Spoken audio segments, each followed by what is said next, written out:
Hello everyone. This lecture is in continuation with the previous lecture on high voltage.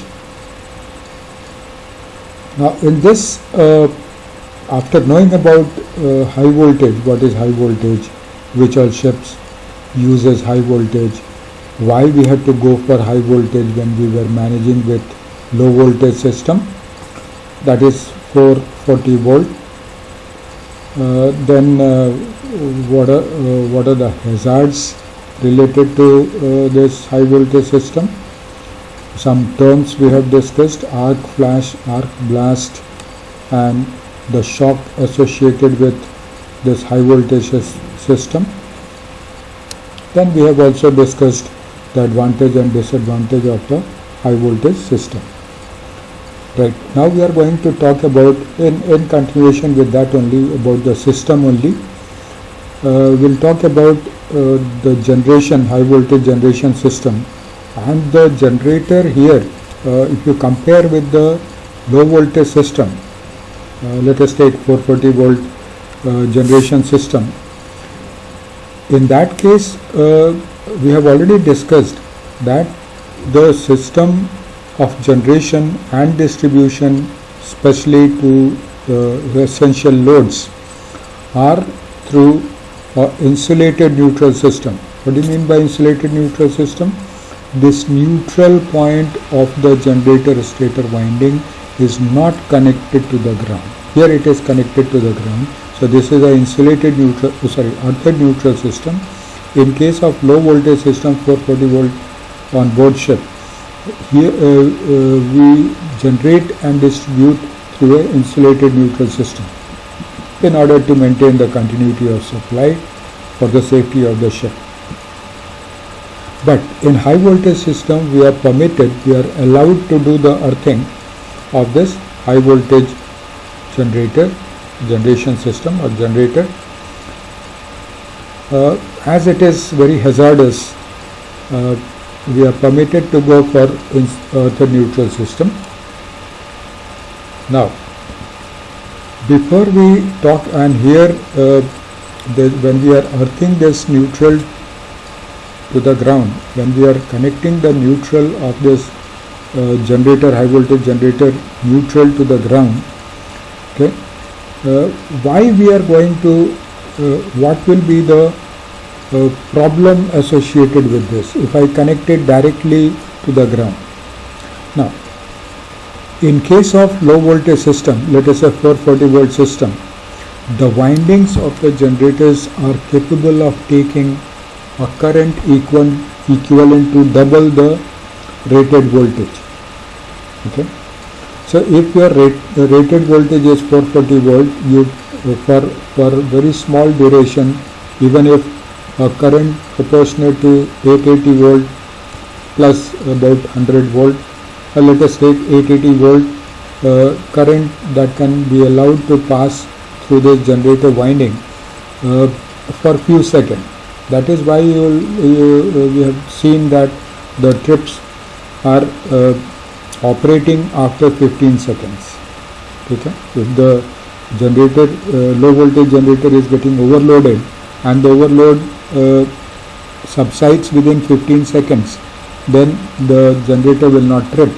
If the overload persists for more than 15 seconds, then the overload trips to protect the generator winding or the generator. Here in this case, when we have talked about the high voltage, we have seen that we never wanted to go for high voltage because of the hazards related to the high voltage, okay, and the cumbersome system for doing the maintenance on this high voltage system. Okay, we never wanted, but as the power demand started increasing, we had no alternative, but we had to go for this high voltage system that we have discussed already in previous two lectures. And when we are going for, and then what we have done before we had gone to high voltage system, we had manipulated the increased power by reducing the current, by reducing the resistance. How we had done that? By increasing the cross-sectional area of the winding or the wire. We had reduced the resistance, so we had reduced I square R loss, and in order to say when we have reduced the I square R loss, the temperature is reduced, so by that amount we can increase the current, and then we can increase the power. So we have already maximized by maximizing the cross-sectional area of the conductor. Okay, so that limits the maximum current that can flow through it. And now, if any higher current flows than the rated current, then the generator, even if for very small duration, then your generator is going to burn. Your winding is going to burn. And if any fault that occurs, we also know that if any fault occurs, let us say this is a case of earth fault. In phase B, the earth fault has taken place, and the earth fault circuit is completed through the earth and neutral system of this high voltage generator. So in this case, the fault current will be much higher. This we know, the fault current is always higher. Short circuit or earth fault current is always higher than the rated current. And if that fault current flows back to the generator, then the windings are not capable of taking this extra current, and then the generator might burn. Okay, and we cannot afford to get our generator burned, because then it will be if all the generator burns, then what will happen? It will be a dead ship. Okay, we do not want that ship's condition. So we have to ensure that even if we have been given a provision to earth this generator neutral, but we have to see that my current doesn't exceed the maximum rated current of the generator. Okay, if the fault occurs and if the fault current is limited to the maximum rated current, then there is no problem, because the generator windings are designed to take that maximum rated current. Okay, so then it's not a problem. Now the problem is, we know that the fault current is always higher than the rated current, and if the fault occurs, a high current will flow, which is going to damage my generator. So my problem is, even if this fault current occurs, I have to limit this fault current to a maximum of the maximum rated current of the generator. And we have already discussed many times that a current in any circuit is controlled by the resistance. So if I have to control this fault current, which is always higher than the rated current or the circuit current, then in that case we will have to put a resistance between the neutral and the earth, and this resistance should be such that under no circumstances of fault occurring, the current will exceed the rated current of this generator. So this ensures that NER, this resistance is located between the neutral and the ground. So this is called neutral earthing resistance. Okay. Now this neutral earthing resistance, what is the significance? The significance of this neutral earthing resistance is to ensure that even if a fault occurs in any of the system or fault occurs in the system, the fault current must be limited by this resistance to a maximum of the rated current for which the winding is designed, and then my generator is protected. So this is the significance of NER, right? Clear? So we are allowed to do the earthing in a high voltage system generator, but through a neutral earthing resistance, because we cannot afford a flow back current exceeding the maximum rated current, right? Now the next thing is what type of resistance we are using. So here the resistance we are using is a plate type, metallic plate. See, to create an such a neutral earthing resistance is usually assembled from metallic plates, right? Now there is another problem. The other problem is when I say that the current, in case of fault, the current flowing back into the system or the generator through the neutral, okay, then that means a normal current is flowing, the rated current is flowing. Then how do I know that there is a fault that has occurred in the system? Okay, it is not damaging my generator, but the generator is running under faulty condition, which is not a good sign. This is not acceptable in any of the electrical system, electrical circuit. So then, to indicate that some fault has occurred, the system is running with a safe but running with a fault. In this neutral to ground, there is a relay that is provided. This relay monitors, in case any fault occurs, then this relay will get energized and this will activate the alarm circuit, and if the system is having a trip arrangement, then it will trip off the circuit. In case for some reason the current exceeds the maximum rated current, then it will trip. Otherwise, if it is the rated current, then it will raise an alarm that, well, the circuit, the generator is protected, but the fault has occurred. Now, how this is giving an alarm?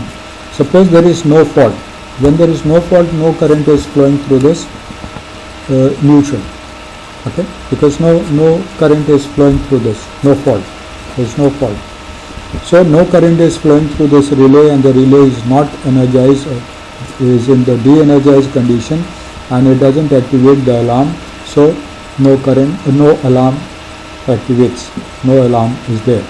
But in the moment there is a fault that has occurred, then the fault current will be flowing back to the generator, and that also flows through the relay, and the relay in that case will get energized, will activate the alarm circuit or the trip circuit, and the alarm will be activated or the circuit will be tripped. Okay, so this is continuously monitoring in case the fault current exceed this, and will trip off the generator. So this is about the system which is there in high voltage generator, the earth neutral system. Now the other question again is, okay, it's okay, we are controlling the current through this NER, but what value of NER I should put here so that in case of fault the current will not exceed the maximum rated current? We will have to find the value of the NER. So we'll take one example. What is the significance of this NER? It will ensure that in case of any fault, the fault current will never exceed the maximum rated current. So first thing first, it will limit the fault current to maximum rated current. But for that I must know what is the maximum rated current. And how will I find the maximum rated current? Well, for that we need to know about the rating of the generator. So we'll take one example. What would be the ohmic value of an NER to limit the earth fault current to the full load rating of a 2 megawatt 0.5 power factor 3.3 kV and 3-phase AC generator? Okay. Now tell me, what type of voltage is this? High voltage or low voltage? This is higher than 1000 volt. So it is 3300 volt. That means it is more than 1000 volt, and this is between the conductor. This is line voltage, so between the conductor. So this is coming under high voltage, right? So this is the rating of the generator, and first thing is we have to find the maximum rated current of the generator.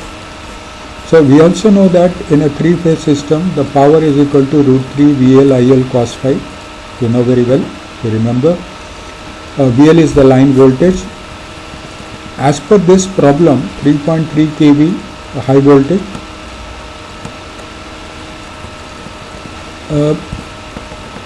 we want to know what we want from NER is, we want that the NER must limit the earth fault current to a maximum generator full load current. Hence we must know the generator full load current. How we find this maximum rated current? So from here, P we know, power we know, root 3 value we know, VL we know, it is given 3.3 kV. IL is not given anywhere, but cos phi is given. So in this formula we know every parameter except the current.